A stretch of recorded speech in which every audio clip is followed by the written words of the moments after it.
नमस्कार। जय जय राम, जय सिया राम, जय हो बागेश्वर धाम सरकार, जय हो हनुमान जी महाराज। मेरे प्यारे सभी दर्शकों, आज के इस वीडियो में एक विधवा औरत की जबरदस्त दुख भरी मैं कहानी लेकर के आया। एक विधवा औरत जिसका एकमात्र इकलौता एक ही बेटा था, फिर उस बेटे ने अपने माँ के साथ में ऐसा क्या गुनाह कर देता है कि जिसको सोच करके आप हैरान रह जाएंगे। फिर जो है वह विधवा औरत जो भगवान की बहुत बड़ी भक्त रहती है, फिर उस बेटे के साथ में ऐसा क्या कहर बरसता है, ऐसा क्या होता है कि जिसको सोच करके वाकई आप हैरान रह जाएंगे।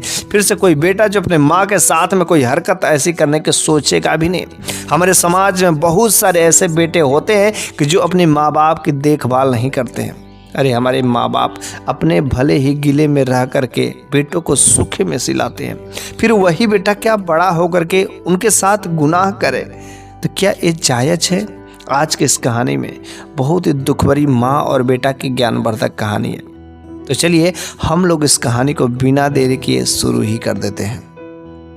एक विधवा औरत जिसका पति तो इस दुनिया से चला गया था, लेकिन उसके पास एक जो है बेटा था। वह जो है नौजवान थी, हिष्ट पुष्ट थी। गांव वालों ने कहा, अगल बगल के लोगों ने कहा, उसके मम्मी पापा ने कहा, सारे के सारे लोगों ने कहा, अरे अभी तुम नौजवान हो और इस बेटे के भरोसे क्या तुम अपनी जीवन गुजार लोगी? उस महिला ने कहा कि मेरा पति तो इस दुनिया से छोड़ करके चला गया, लेकिन मेरे लिए जो कुछ भी धन दौलत उनका है उतने में मैं अपना रोजी रोटी गुजारा किसी तरीके से तो कर ही लूँगी, लेकिन मैं नहीं चाहती हूँ कि इस बेटा का कोई सौतेला बाप मिले, फिर जो है मेरे इस बेटे के साथ में वह दो जैसा व्यवहार करे, अपने बेटों को अलग माने, मेरे बेटों को अलग माने। ये तो बिल्कुल ही गलत होता। मैं चाहती ही नहीं कि मेरे बेटे को कोई सौतेला बाप मिले। वह जो है अपने बेटे के ही भरोसे रहे, उस बेटे की परवरिश करते, जितना भी उसके पति ने पैसे कमाए थे उस पैसों को हर तरीके से खर्च करके, ताकि अपने बेटे को सही तरीके से रास्ता दिखाए।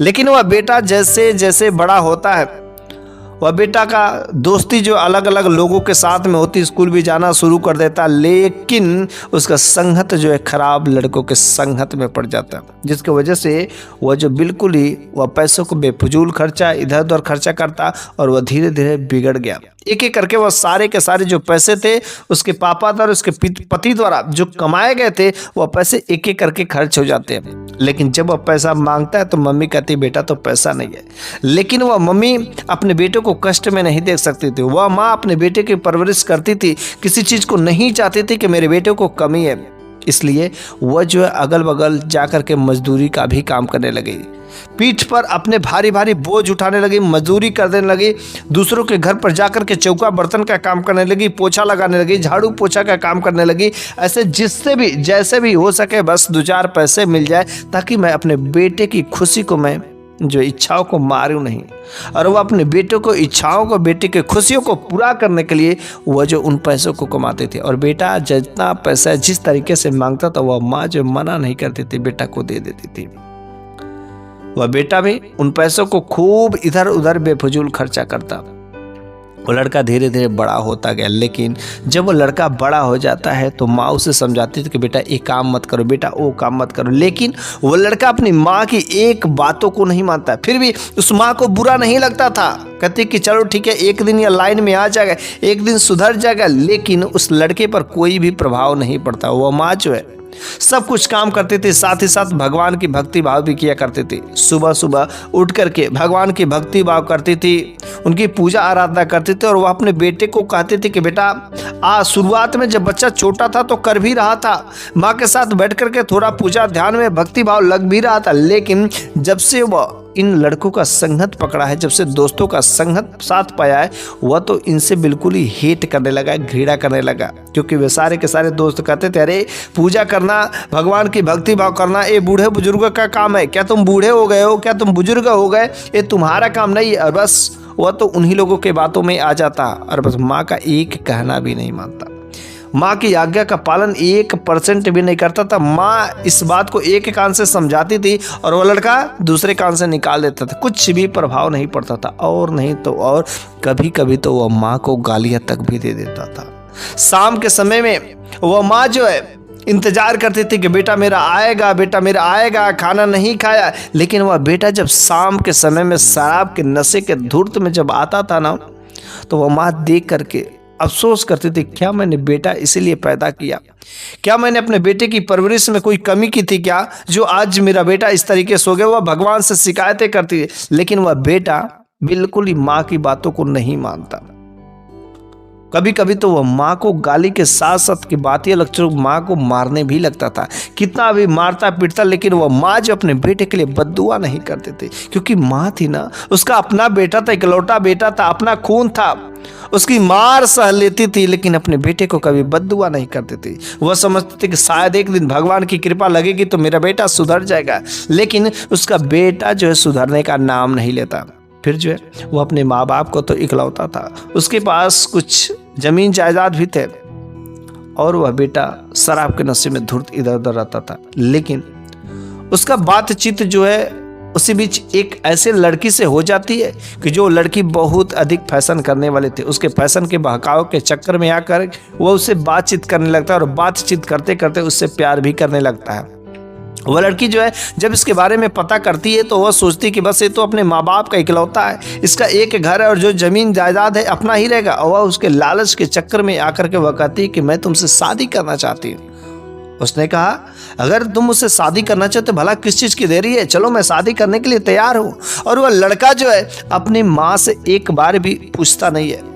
उतना तो फर्ज देना चाहिए, उतना उस माँ का अधिकार है था कि हाँ मेरी माँ है, कम से कम मेरी शादी करने का फर्ज तो उसी का है। लेकिन वह लड़का अपनी माँ को वह भी अधिकार छीन लेता है, और जो मंदिर में जाकर उस लड़की से शादी करके डायरेक्ट शादी करने के बाद उस दुल्हन के जोड़ा में जब वह अपने घर पर लाता है तो माँ जब दरवाजा खोलती तो देखती है ये तो मेरा बेटा बिना मेरे पूछे, बिना मेरे अनुमति को विवाह कर लिया। लेकिन जब वो दरवाजा खोलती तो वह माँ पूछती है कि आखिर बेटा ये कौन है और यहाँ पर ऐसे कैसे कर लिया। तो उसने कहा, शायद तुमको नहीं पता है, दिख नहीं रहा है, अरे तुम होती कौन हो पूछने के लिए। अरे मेरी धर्म पत्नी है, मेरी बीवी है, और आज से यहीं पर इसी घर में रहेगी। तुम इसको किसी प्रकार की कोई कष्ट मत देना, कुछ भी नहीं करना। और कुछ नहीं बोल पाती है माँ।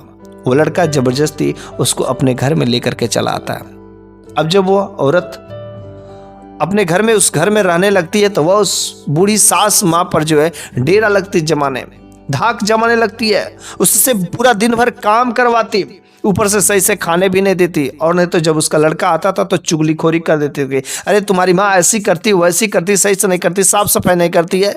कभी कभी तो वह जो बहुत ही ना अपने उस माँ को अच्छे से डांट फटकार भी लगा देती, मार भी देती थी। लेकिन उस माँ को तो यार मार खाने की आदत हो गई थी।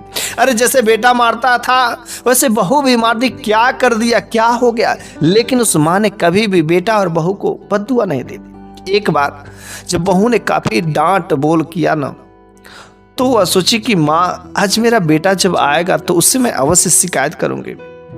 और जब बेटा शाम के समय में आता है तो वह माँ उस अपने बेटे से कहती है कि बेटा देखो ना, ये जो तुम्हारी पत्नी है ना, जब घर में आई तो मैंने स्वीकार भी कर लिया कि हाँ मेरी बहू है, लेकिन उसके बावजूद भी मेरे साथ बहुत ही बुरा बर्ताव करती है, मेरे को गाली गलौज देती है, मेरे को कभी कभी मारती है, सही से खाना खाने को नहीं देती। बेटा इससे कह दो ना मेरे साथ सही से बर्ताव करे, मेरे को कोई कष्ट नहीं, बस मेरे को 2 वक्त की रोटी तो चाहिए और भगवान की भक्ति भाव करने के लिए। लेकिन वे दोनों के दोनों बहू और बेटा बिल्कुल ही कुछ भी नहीं। वह बेटा कहता तुम ही मेरे पत्नी को परेशान करते होगी, भला मेरी पत्नी इतनी शुद्ध, इतना प्यार करने वाली, और तुम ही से कुछ करते होगी, बोलचाल करते होगी, तुम तो अपना जुबान कंट्रोल कर नहीं सकती हो, सारा का सारा दोस्त तुम्हारा ही। वह अपनी पत्नी को एक बार भी समझाता नहीं है, पूछता भी नहीं कि आखिर तुम मेरी माँ के साथ में ऐसा बर्ताव क्यों करती हो, और नहीं तो अपनी माँ को ऐसा भला बुरा करने लगता है। उसकी जो बहुत ही ना, ये जो माँ का, सास माँ का जो रवैया था ना, बिल्कुल ही अच्छा नहीं लगता था। खास तरीके से जब वह पूजा पाठ करती थी सुबह के समय में तो वह उसे बिल्कुल ही अच्छा नहीं लगता था। और कुछ समय बाद उसकी बहू जो गर्भवती होती है और एक सुंदर सा पुत्र की प्राप्ति होती है, वह सास माँ जब एक घटना सुनती है कि हाँ मेरा एक पोता आया तो उसका खुशी से जो है जी उछलने लगता है। और पोता को कभी कभी उसका चेहरा देखने को तरसती थी, लेकिन वह बहुत सोचती थी कि अगर उस बुढ़िया का अगर नज़र मेरे बेटे पर पड़ जाएगा तो इसका भी काली छाया मेरे बेटे पर पड़ जाएगा और मेरे बेटे के ऊपर संकट आ जाएगा। इस वजह से वह अपने बेटे को वह सास माँ के सामने तक नहीं लाती थी। और वह सास माँ छटपटाती थी। उनका मन बेचैन रहता था, काश मैं एक बार अपने पोते को देख लेती, उस पोते को ले जा करके भगवान से मैं दर्शन कराती, ताकि मेरे पोते को किसी प्रकार का कोई कष्ट ना हो। लेकिन वह बहू जो है उस पोते को जो है उस सास माँ से दूर ही रखती थी। लेकिन जब पोता धीरे धीरे बड़ा हो गया, 2 से 3 साल का हो गया, अब तो क्राउलिंग करने लगा, धीरे धीरे चलने लगा, और चलते फिरते फिरते आखिर वह उस सास माँ के पास आ ही जाता था, वह बूढ़ी दादी माँ के पास में आ जाता था। वह बूढ़ी दादी माँ जब उस अपने पोते को अपने गोद में लेती थी ना, तो उसका कलेजा ठंडक हो जाता था। वह बहुत ही प्यार से उसे खिलाते थे, लेकिन जैसे ही बहू की नजर पड़ती थी ना, तुरंत उसको वहां से खींच करके लेकर के चली आते थे। उस माँ के ऊपर क्या गुजरती होगी। उसका जो पोता था अपनी दादी माँ के पास में बहुत खुश रहता था, वह कभी उनके पास में रोता नहीं था, खेलता था, कूदता हर तरीके से। और जैसे ही वह लड़का छोटा सा बच्चा मौका पाता था, तुरंत भगा भगा दादी माँ के पास में चला आता था, और वह दादी माँ उसे बहुत ही प्यार करती थी। लेकिन बार बार जब बच्चा उसके पास चला आता था, तो वह बहू जो है अपने बेटे से, उसके अपने पति से कहती कि देखिए ना, अरे आपकी जो माँ है ना, मेरे बेटे के ऊपर कोई काला जादू कर देंगी, क्योंकि पता नहीं क्या अंट-शंट सुबह से उठ करके करती रहती है। अरे एक बहुत ही जादूगरनी है, टोने टोटके वाली है, मेरे बेटे के साथ में अगर कुछ हो गया ना तो खैरियत नहीं, सोच लेना। इस तरीके से जो है धमकी देती है, और अंदर मन ही मन उस बहू के मन में ख्याल आ जाता है कि मेरा बेटा जो बार बार जो उस बुढ़िया के पास में जा रहा है, क्यों ना इस बुढ़िया का लीला ही समाप्त कर दे। अगर इस बुढ़िया का लीला समाप्त कर दे तो बात बन जाएगी, खत्म हो जाएगी, न रहेगी बांस न बजेगी बांसुरी। और इस तरीके से वह बहू जो है अपने उस सास माँ को खत्म करने के लिए प्लान बना लेती है, लेकिन उसके बेटे को नहीं बताती है। शाम का समय में जब भोजन देने का समय होता है, तो वह जो भोजन पकाती है और भोजन में जो है वह जहर मिला देती है, और फिर उस जहर को वाला भोजन को ले जाकर के उस सास माँ को, बूढ़ी माँ को दे देती है। वहाँ पर नीचे बैठी रहती हैं और जो है चारपाई पर वह भोजन रख देती है। वहाँ पर जो उसका पोता था वह भी उस बूढ़ी दादी माँ के पास में बैठा हुआ था, खेल रहा था। लेकिन जैसे ही वह अपने उस मम्मी को देखता है, उस दादी माँ के गोद में चिपक जाता है और कहता कि मेरे को नहीं जाना, मेरे को नहीं जाना। लेकिन वह जबरदस्ती खींच के ले जाती है। और एक हाथ से वह बूढ़ी दादी माँ उस बच्चे का हाथ पकड़ी हुई थी, उधर से वह खींच रही थी। वह बच्चा उस बूढ़ी दादी माँ को नहीं छोड़ रहा था, लेकिन जैसे ही उस बूढ़ी दादी माँ का आंचल उसके हाथ से छूटता है, तुरंत उसका हाथ जो है उस थाली पर पड़ जाती है जिसमें वह भोजन परोसा गया रहता है, और तुरंत वह बच्चा का हाथ जो उस थाली पर पड़ती है, वह थाली का पूरा भोजन जो है बिखर जाता है, जमीन पर फैल जाता है, सारा का सारा भोजन बर्बाद हो जाता है। भोजन तो खराब हो गया। अब तो उस बहू का और दिमाग खराब हो गया कि अरे तूने भोजन बर्बाद कर दिया, ये कर दिया, वो कर दिया। बेटे को भी मारी उसने अपने, कि तूने सारा का सारा प्लान ही बर्बाद कर दिया। लेकिन जब उस भोजन को इकट्ठा करके उस बूढ़ी दादी माँ ने इकट्ठा करके बाहर जो है रख दिया, उस भोजन को एक कुत्ते ने खाया। कुत्ता मर गया शाम तक जाते जाते। उस बूढ़ी दादी माँ को समझ नहीं आखिर यह कुत्ता उस भोजन को ही तो किया था, लेकिन वह मर कैसे गया। समझ गई कि उस खाने में, भोजन में जहर मिलाया गया था।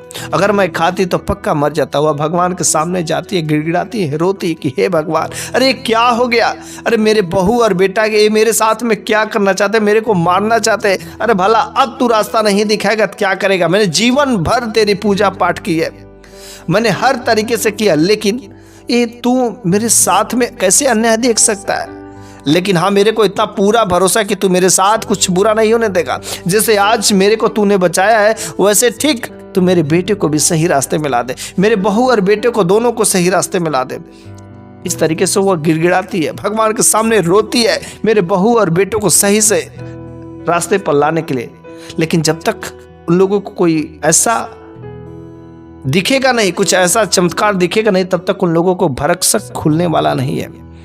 और वह जो बहुत ही एक प्लान बनाती है कि इस जब बुढ़िया सोई रहती है तो उसके रूम में अगर सांप छोड़ दिया जाए, जहरीला सर्प, तो वह सर्प जब काट लेगा तो वह बुढ़िया ऑटोमेटिक मर ही जाएगी। लेकिन ये सांप आएगा तो आएगा कैसे। उसने एक सपेरा को बुलाया और सपेरा से कहा मेरे को एक जहरीला सर्प चाहिए और तुमको इससे मुँह मांगे कीमत मिलेगी। वह जो है सपेरा ला करके एक पिटारा में जहरीला सर्प पकड़ करके दे देता है। रात के समय होता है जब वह बूढ़ी दादी माँ सोई रहती है, जब वह बूढ़ी दादी माँ सोई रहती हैं तो वह चुपके से उस सर्प को पिटारा ले जाकर उस बूढ़ी दादी माँ के कमरे में खोल देती है। अंधेरा का समय रहता है, पूरी अंधेरा रहती है। अब तो वह समझती कि मस्त से मैं सोऊंगी, लेकिन सुबह तक ये बुढ़िया खत्म हो गए रहेगी। लेकिन वह सर्प जो है उस बूढ़ी दादी माँ के पास में जाता ही नहीं है। वह तो फिर से दरवाजे के रास्ते निकल करके उस कमरे में चला जाता है कि जहां पर उसका बेटा और बाप सोए रहते हैं। और जब सुबह वह उठती है तो क्या गजब का नजारा दिखती है कि जो उसका बेटा था, जो उसका पोता था ना बूढ़ी दादी माँ का, उस पोते को एक भयानक सर्प ने बहुत ही अच्छी तरीके से लपेटा हुआ है। लेकिन वह लड़का बिल्कुल कुछ भी आवाज नहीं कर रहा है, कुछ भी रो नहीं रहा है। लेकिन ये दोनों पति और पत्नी देख करके बिल्कुल ही डर जाते हैं। आखिर ये मेरे बेटे के साथ में क्या हो गया? अरे मेरे बेटे को इतना भयानक सर्प कैसे पकड़ लिया? उसको छुड़ाते हैं, लेकिन उनकी हिम्मत भी नहीं होती है कि आखिर वो इतना मोटा विषैला सांप को कैसे अपने बेटे से छुड़ाए। धीरे धीरे यह खबर जो अगल बगल गांव वालों में पता चल जाती है। लेकिन उस समय वह बूढ़ी दादी माँ भगवान की पूजा पाठ करने में व्यस्त थी। शोर शराबा होता है, लेकिन समय के अनुसार वे कान की बहरी भी हो गई थी, कुछ भी पता नहीं चलता। गांव वाले इकट्ठा हो जाते हैं, लेकिन उनको कुछ नहीं पता चलता, क्योंकि वह तो अपने भगवान की पूजा पाठ करने में मस्त थे अपने कमरे में। जब वह पूजा पाठ समाप्त कर लेती हैं तो देखती हैं कि यहाँ पर मेरे घर के सामने यहाँ पर इतने सारे भीड़ क्यों लगी है। सारे के सारे लोग हर तरीके से उपाय करके थक चुके थे। वह सांप जो छोड़ने का नाम नहीं ले रहा था। वह बेटा और बहू काफी परेशान थे, आखिर होगा ये कैसे छूटेगा। सारे के सारे गांव वाले बिल्कुल ही दंग हो गए थे, आखिर होगा हो क्या गया। और जब वो बूढ़ी दादी माँ पूजा पाठ करके जब वह उस भीड़ की तरफ जाती है तो क्या देखती है कि जो मेरा पोता है उसको एक भयानक विषैला सर्प ने लपेटा हुआ है। और सारे के सारे लोग छुड़ाने की कोशिश कर रहे हैं, लेकिन कोई जो तरीका नहीं। लेकिन हाँ, इतना जरूर था, वह सर्प ने उस बच्चे को अभी तक जो डसा नहीं था, काटा नहीं था। विषैला भले ही था, लेकिन काटा नहीं था, बस उसे लपेट करके रखा था। शायद एक कुदरत की कुछ ऐसी ही चमत्कार थी। वह शायद कुछ दिखाना चाहता, बहू बेटों को रास्ते पर लाना चाहता था। जब यह बूढ़ी दादी माँ देखती हैं तो हर तरीके से दंग रह जाती है कि आखिर मेरा जो पोता है कैसे बचेगा। वह वहीं पर उस बेटे के सामने जो है बैठ जाती हैं और वह भगवान का नाम लेकर के कहती, हे भगवान, ये तूने क्या कर दिया? मेरे इस पोते को छुड़ा दे। इस सर्प को कुछ ऐसी जो इसके अंदर भी कुछ मानवता पैदा कर, ताकि यह सर्प जो है मेरे जो पोते को छोड़ करके चला गया। और वो इस तरीके से कहती है, वहाँ पर बैठ करके प्रार्थना करती है, विनती करती है। और फिर जो सर्प से प्रार्थना करती है कि आप जो भी हो, मैं आपसे माफ़ी मांगती हूँ। मुझसे अगर कोई भी गलती हो गई हो तो आप मुझे माफ़ कर दीजिए। मैं आपके आगे जो है प्रणाम करती हूँ, मस्तक झुकाती हूँ। मुझसे गलती हो गई अगर माफ़ कर दीजिए, बस मेरे पोते को छोड़ दीजिए। इसमें कुछ नहीं गलती है। हाँ, बेटे और बहू ने मेरे साथ में अत्याचार किया है, लेकिन जाने दीजिए, छोड़ दीजिए, मेरे पोते की कोई गलती नहीं है। और जैसे वह बूढ़ी दादी माँ इस तरीके से उस सर्प के आगे जो कहती है, सारे के सारे गांव वाले इस चीज को सुन रहे होते हैं। और वह सर्प धीरे धीरे छोड़ करके वह साइड से रास्ता लेकर के निकल जाता है। और तुरंत बेटा और बहू को समझ आ जाता है कि वास्तव में जो माँ आज तक करे थे उसमें कोई पाखंड नहीं है, वह कोई ढोंग नहीं है, वह कोई टोना टोटका नहीं है। वास्तव में कुछ ऐसी अजीब शक्तियां हैं जिसकी वजह से देखो आज जिस बूढ़ी दादी माँ ने, मेरी माँ ने ऐसा चमत्कार कर दिया। सारे के सारे गांव वाले हैरान रह जाते कि आखिर इसने क्या किया। और सारे के सारे गांव वाले उसी दिन से उस भगवान के भी दीवाने हो जाते। बेटा और बहू जो उस माँ के चरणों में गिर जाते, कहते कि माँ मेरे को माफ़ कर दो, मैंने आपके साथ में बहुत ही अन्याय किया, मैंने बहुत गलत किया, मैंने आपको मारने की कोशिश की, लेकिन देखो आज मेरे ही साथ में ऐसा हादसा हो गया। उस माँ ने कहा, अरे माफ़ी मांग रहे हैं तो मुझसे क्यों मांग रहे हो? अरे मांगना है तो उस जाकर के भगवान से, परम पिता परमेश्वर से मांगो। बस उनका तो यही कहना है कि अपने माँ बाप के हमेशा जो है देखभाल करना, अपने माँ बाप को कभी कष्ट नहीं देना चाहिए। लेकिन कोई बात नहीं, अगर मेरे बेटा बहू अभी से अपने रास्ते पर अगर सुधर गए तो मुझे कोई ऐतराज नहीं। मैं भगवान से विनती करूंगी, मैं भी अपने बेटा और बहू से भगवान से प्रार्थना करूंगी उनके लिए, ताकि उनके सुख शांति दे। लेकिन बेटा आज के बाद जिस भगवान के जिस तरीके से मैं भक्ति भाव करती हूँ, उसी तरीके से मैं चाहती कि तुम दोनों भी अपने इस छोटे से पोते को लेकर के भगवान की भक्ति भाव करो। उनके दरबार में उनके आगे जो नतमस्तक होता है, जो शीश झुकाता है, उनकी झोली कभी खाली नहीं रहती। उनके ऊपर कोई संकट नहीं आ सकता है, उनका कोई बाल बांका नहीं कर सकता है। इसलिए मेरे प्यारे बेटे और बहू, बस मेरी कहना जो मान जाओ। मैं तो बस यहाँ पर 2-4 दिन का और जो मेहमान हूँ, फिर से इस दुनिया को छोड़ करके चले जाऊँगा, लेकिन तुम लोगों का यहाँ पर जो रहना जरूरी है। क्योंकि बेटा, तुम्हारा जो बेटा है काफ़ी छोटा है, इसका परवरिश में किसी प्रकार की कोई कमी मत करना। सही रास्ते में आ जाओ, भगवान की भक्ति भाव करो, हर तरीके से भगवान तुम्हें सही रखेगा, सलामत रखेगा। इस तरीके से वह बेटा और बहू को जब आंख खुल जाती है तो वे अपने रास्ते पर आ जाते हैं और भगवान की भक्ति भाव करने के साथ साथ वह अपनी माँ का जो है सेवा पानी भी करते हैं, हर तरीके से देखभाल करते हैं। और बस यह कहानी यहीं पर समाप्त हो जाती है। लेकिन बस मैं आप लोगों से पूछना चाहता हूँ कि क्या ये कहानी आपके जीवन में कुछ न कुछ सिखाएगी कि नहीं सिखाएगी? आपको कहानी अच्छी लगी कि नहीं लगी? अगर अच्छी लगी हो तो कमेंट बॉक्स में आप अपनी राय दें, वरना जय जय राम, जय सिया राम जरूर लिखिएगा। बस अगले वीडियो में एक नई शानदार कुछ ऐसी ज़बरदस्त कहानियों के साथ में लेकर के अवश्य हाजिर होऊंगा। तब तक के लिए धन्यवाद।